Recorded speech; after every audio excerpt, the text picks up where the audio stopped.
Hi, I'm Jonathan Knight. This is B-Movie Madness. The movie I'm going to talk about today, we'll find out about that after this intro.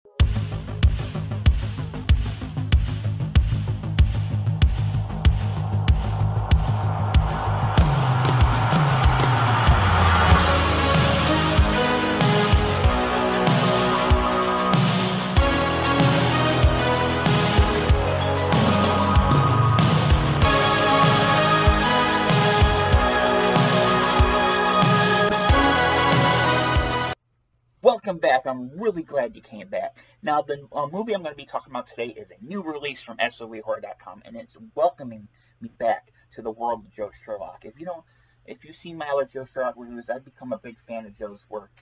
I've reviewed about 6 releases from SOVHorror.com involving his stuff. A lot of double features, some anthology films. So I'm really a big fan of Joe's work. So I really miss, talking about his stuff. I think it's been like 3 months since I've done a review for his stuff. I need to do more. I know, but I was really excited about this one because its subject matter and the fact that it was something that Joe was involved in, and that is the 2001 SOV classic Dreamwalkers.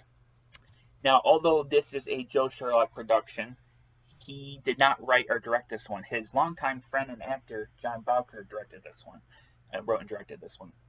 If you don't know, John's been in a shit ton of his stuff. I think he was in 5 of the 6 releases I reviewed. I don't think he was in Bloody Red Lips of Blood, but he's acted in pretty much everything else I reviewed by him. So I've become a big fan of John's work as an actor. So I was really interested in seeing him as a director, writer, and director in the Joe Sherlock production. And the subject matter of dreams, I've always been fascinated by the dreams and nightmares. So anything that involves either or, I'm just really, I really want to watch. But what is Dreamwalkers about? Well, it's about what would you do if you could record your dreams. Paul has invented a machine that allows him to do just that. When there is a mishap, Paul gets stuck in the dream world, and the only way out is the battle of the Lord of Nightmares. Now, as a kid, or maybe as a teenager, I was always like wanting a machine like what they described there to record my dreams, because when you dream, at least when I dream, I think everyone dreams the same. I can only remember like bits and pieces of the dream, and I'm really desperate to remember the parts I can't remember. So like a machine that could do that, I would absolutely love. I would be first in line if they invented something, because I just want to see what my dreams in full. I can only remember the bits I do remember are pretty interesting, but so this movie had me with this plot line right away. But I'll be honest, I really, really enjoyed Dreamwalkers. It's the thing I liked about it the most was how big and how ambitious the storyline was for an SOV. You can tell that despite limited resources and a probably non-existent budget, that they put everything they could into this production to execute the story the best they could. And I thought they did a really damn good job with that limited resources to put this story together. Because the thing that really surprised me the most is that the movie runs about 100 minutes, and I think all the other stuff I've reviewed by Joe was either under 80 or under an hour, so this was a much longer movie. And I was a little worried about it at first because when it comes to SOVs, I have this belief that they should be 80 or less because, the video format. But there's been quite a few that were over 80 that I really like. The Ripper, for example, and Video Violence are over 90 minutes long. And I fucking love those movies. So I was a little worried at first, but Dreamwalkers, it does not lag at all. It's very, very well paced. And the reason that is because the story is so interesting that you become engaged in it. And the characters are interesting, you become engaged in them, and you want to see how this thing eventually ends.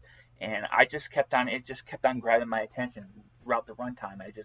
I was just blown away how ambitious it was. And it's probably the most ambitious SOB I've seen. And I gotta give them huge props for being like, you know what? We don't got much to work with, but we're gonna make the script work anyways. And damn, did it work. It worked really damn well, man. And the story was it grabbed me. It just grabbed me and threw me into it. And idea of dreams and doing a movie about dreams, because if you do a movie about dreams, you can pretty much do anything you want. You can go any direction you want, because it's a dream. Anything can happen. Sorry. Anything can happen. So that's what a great movie about dreams. And this movie really runs with that. It's the character of Paul, who is trapped in this dream world, and you got the Lord of Nightmares who wants to torture him because Paul can feel in the dream world. So he puts them all in these nightmare situations to try to torture him.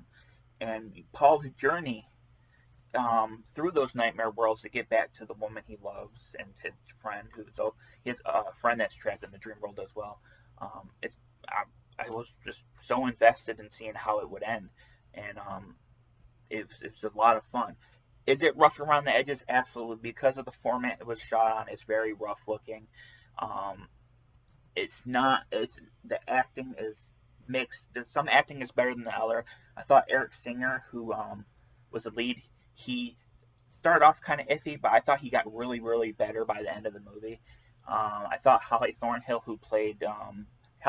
and Shannon, who played the female leads, I thought they did a fairly decent job. I think Hallie Thornhill in particular did a really good job. But I thought the MVPs of the movie, acting-wise, were actually Joe Sherlock and Rob Miracle, who also did the special effects. Joe was really good, but Rob Miracle he plays the Lord of Nightmares. You can tell he was having an absolute blast playing this role, and him having fun doing it made it fun for me to watch. So it was a really fun performance. And the special effects work, I mean, for a limited budget, they do a fairly decent job. There's props and all that they use from other productions. I noticed the alien mask from Earth Need Women, and some couple other props from other movies. But I thought, for example, my favorite nightmare sequence was probably a zombie woman who keeps on chasing Paul around. And I thought the zombie makeup, although done very simply, was actually really well done. I think Rob Miracle even says that he enjoyed that particular makeup, and I thought it was really well done. And it was just, I thought they did a fairly decent job, executing the effects for, nothing.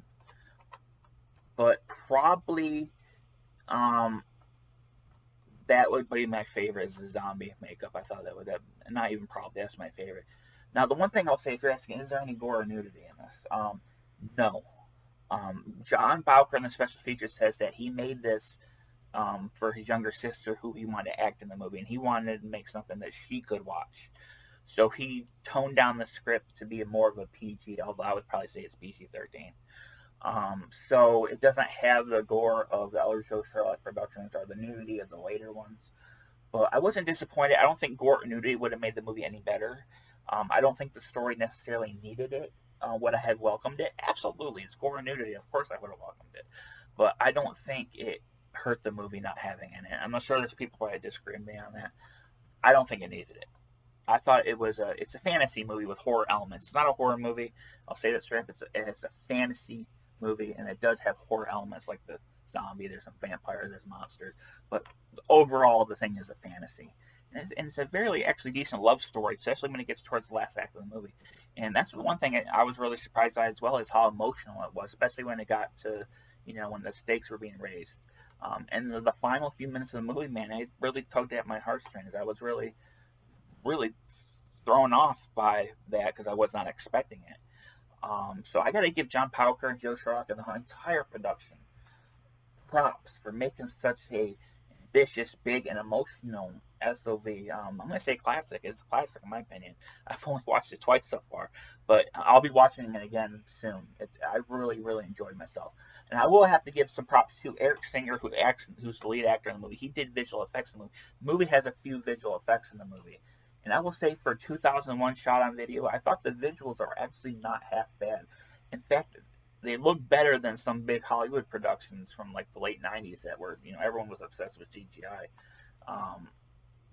For like a no-budget movie, I thought the visuals were actually well done. There's not a lot of them, and they use them when it's necessary. And that's the thing most movies these days don't realize. You should only use visuals and CGI and whatnot when it's absolutely necessary. And this is an example of them using it when they need to like there's, you see ripples when they go into the dream thing. You see electricity effects or whatever. They used it when it was necessary. Stuff they couldn't do practically, that would be impossible practically. But yeah. So I gotta give huge props to Eric Singer. I thought that was well done. I thought the music was well done. I think John says in the commentary it was some guy who gave him a CD in the gas station. So I'm not sure if the name that credited it is for him. I don't think John himself says he doesn't know. So whoever did the music, I thought the music was actually well done too. It really fit the movie. It fit that dreamlike feel of the movie. So it blended right in. But yeah, I was really surprised about Dreamwalkers. I mean, I shouldn't have been surprised because I like Joe's other stuff, but this is very different from Joe's stuff. It definitely does have a feel of, especially if you watch a bunch of Joe Sherlock stuff, you know how they feel and look. And it looks, for the most part, it looks like one of his movies, but the story is like really big, and you're like, wow. And I'm not trashing other Joe's movies. I love Joe's other movies, but I'm really grateful that this was something different because it helps separate it from the other productions. And I got to give huge props to John Bowker. I thought the script was good, and I thought you did a really great job directing it. He mentions in the special features that he wants to do a remake today with new technology and all that. And I gotta say, I would love to see a new version of this movie made. I think it would be great, especially because you can do a lot more these days, and he can go even bigger with it. So I would love to see that. So do I recommend Dreamwalkers? I highly recommend it. If you're a Joe Sherlock and John Bowker fan, you need this in your collection. If you're an SOV fan, you need this in your collection as well, because it definitely, even if you don't enjoy the movie, you have to respect it for being as ambitious and big as it was. But what are the special features? Well, you got an audio commentary with director John Bowker and actor Joe Sherlock. If you listen to their other commentary tracks for the other SOV horror releases, it's a very informative, interesting track. You can tell that they had a good time making this movie, and you can tell watching on the screen that they had a good time watching the movie. But you get a lot of information about the soundtrack, like I mentioned earlier, and other things, and about toning down the script. Very informative, interesting commentary track. Making of documentary is basically the commentary track, like shrunk down to like 30-minute video interviews. So if you're not a commentary fan, you can get some good information out of that. John Bowker, Joe Sherlock, Rob Miracle, and Dal Wilson, who is a regular actor of Joe Sherlock, all appear in the making of documentary. Dal Wilson had like a really small background part, but it's really interesting, and it talks a lot about him wanting to do a remake, and how toning down the script for a younger audience, which is really interesting to know. There's bloopers and outtakes, which are always fun to watch, especially for SOV productions. Behind the scenes still gallery, that's pretty cool too. Original trailers. These are the trailers that John Bowker and company put together back in the day. There's SOVhorror.com trailer vault, which has the newer trailer that Tony put together, and it also has some other trailers, including the trailer for Writer's Block, Truth or Dare Part 2, which is the alternate Truth or Dare sequel to the Tim Ritter series that I've never seen it. This is the first time it's been on DVD. I cannot wait to watch that movie because the trailer makes it look awesome, and I'm a huge Truth or Dare fan, as you can see with the poster in the background. So I'm interested in watching that. There's an insert card that has alternate artwork. I think this is the artwork that John put together. Tony put this together right here, and I think this is the one they put together. Pretty cool. If you want to see the disc art, it's just simple and to the point. But here it is. Oh, I'm trying to get a good angle on that. Yeah, I can't get a good angle. It's fucking light. Yeah, it's just Dreamwalkers on it. Like I said earlier, do I recommend this? I highly recommend it, especially if you're interested in the subject matter. If you're a Joe Sherlock fan, or you just love watching shot on video stuff, I think you will at least enjoy this. Or if not, like I said, you at least respect it for what it was. And overall, I'm a huge fan of it. I thought this was an excellent SOV, and I had a lot of fun watching it. If you would like to pick it up, you can pick it up at SOVhorror.com. I will have a direct link down below for it. Now, that's not all. You've only got less than a week until you can pick up Specimen 6 from Joseph Vogeley. This goes out of print August 1st, so pick this up while you can. You check out my review for it. I really enjoyed this one. I thought it was a lot of fun as well. It's a very unique slasher. So, pick it up before it goes out of print. It has a lot of awesome special features, which you probably can't see here. But yeah, That's it for now. I have a few reviews in the works, some non-SOV horror stuff, and in the future, some SOV horror stuff. Not sure what I'm going to do next. I got 2 titles I'm thinking about.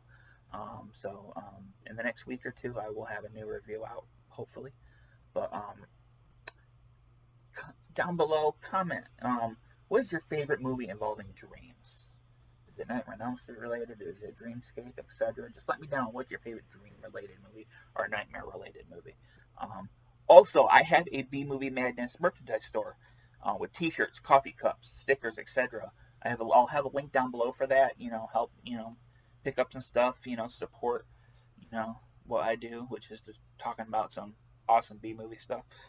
I don't have a shirt myself yet. I'm going to be getting one soon so I can wear it during my reviews. But that's it for now. I'm Jonathan Knight. This has been B-Movie Madness. Thanks for watching.